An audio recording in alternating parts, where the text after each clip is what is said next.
Let's talk about a type of harm that is so often invisible. You know, it's not a single event, but the slow creeping exhaustion that can leave you questioning absolutely everything. It's called emotional manipulation, and really, just understanding it is the first giant step to breaking free. Does this sound familiar to you?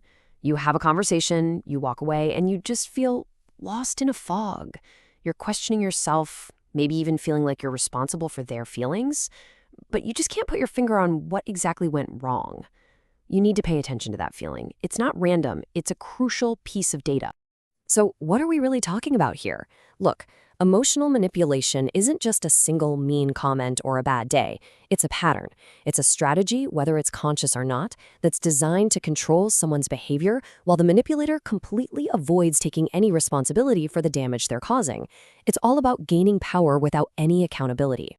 All right, so breaking the cycle really starts with one thing: seeing the patterns clearly. And to do that, you have to be able to name the specific tactics being used against you. So let's dive in and look at what this behavior actually looks like in day-to-day life. Okay, let's break these down. Gaslighting. That's when they make you doubt your own reality. They say things like, that never happened, or you're being too sensitive. It just erodes your sanity until you depend on their version of events. Then there's guilt tripping, that weaponizes your own conscience. After everything I've done for you. Sound familiar? Love withdrawal turns affection into a bargaining chip. Playing the victim flips the story to make them the hero and you the villain, always. And moving the goalposts? Oh, that's the ultimate no-win game. No matter what you do, it is never, ever gonna be enough. Listen, if there is just one thing you take away from this section, please let it be this. Your feelings are a reliable signal. That constant confusion, that anxiety, that guilt, it is not a sign that you're crazy or too sensitive. It's a sign that something in the dynamic is deeply off. Trust that feeling. Recognizing the pattern is step one, and that's huge. But step two is all about action. So let's get into the first really concrete steps you can take to start reclaiming your power in these interactions. This right here is a massive shift in strategy. Manipulators absolutely love it when you over-explain. Why? Because it just gives them more ammunition to twist your words. The key is to stop justifying yourself. Instead, you switch to these short, clear, unarguable statements about your reality. I'm not comfortable with this. Period.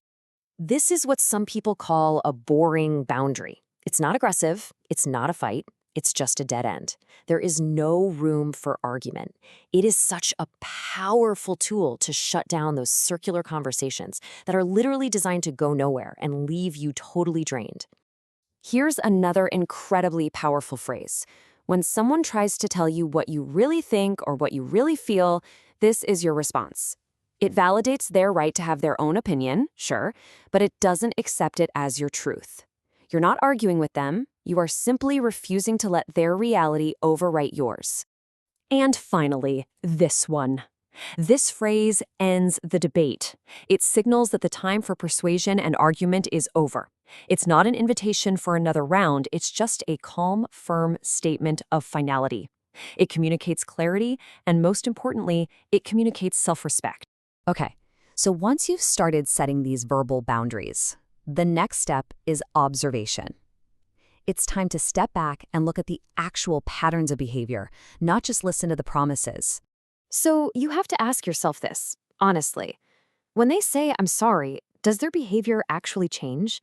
Or is sorry just a magic word they use to reset the game? To get you to drop your guard, only so they can repeat the same exact pattern a week later? This is the ultimate gut check. A healthy connection, even with its ups and downs, should make you feel safer and more like yourself over time. If you consistently feel like you're shrinking, like your voice is getting quieter, that is a major, major red flag. Here's the bottom line. When someone's words and their actions do not match up, you always trust the actions. Always.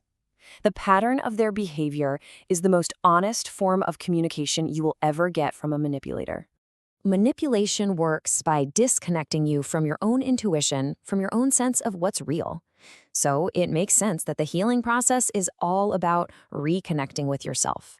It's about finding that inner compass again. Here are 3 really practical ways you can start doing that.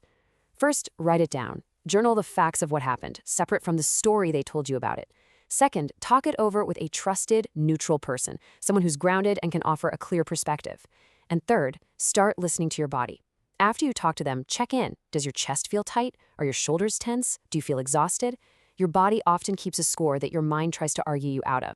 Let's just reinforce this core idea one more time because it's so important. Your feelings, that anxiety, that confusion, that guilt, they are not a sign of weakness. They are your internal guidance system telling you that something is wrong. Start treating them like valuable data. Okay, now that we know what to look for and how to respond, let's set our sights on what a healthy dynamic actually looks and feels like. This is your North Star. This is what you're navigating toward. And here's a hard but incredibly important truth. You can communicate perfectly, you can set flawless boundaries, and the relationship still might not get healthier. Sometimes the healthiest move isn't more talking, it's more distance.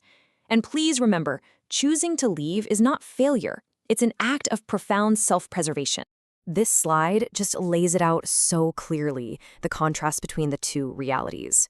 Control often feels like a roller coaster, right? It's full of high-flying intensity, charm, and this constant draining need to explain yourself. Health feels like solid ground. It's built on consistency, genuine respect, and a fundamental sense of peace. Let's end with this grounding truth. A good, healthy relationship can absolutely challenge you to grow, but it will never, ever confuse you.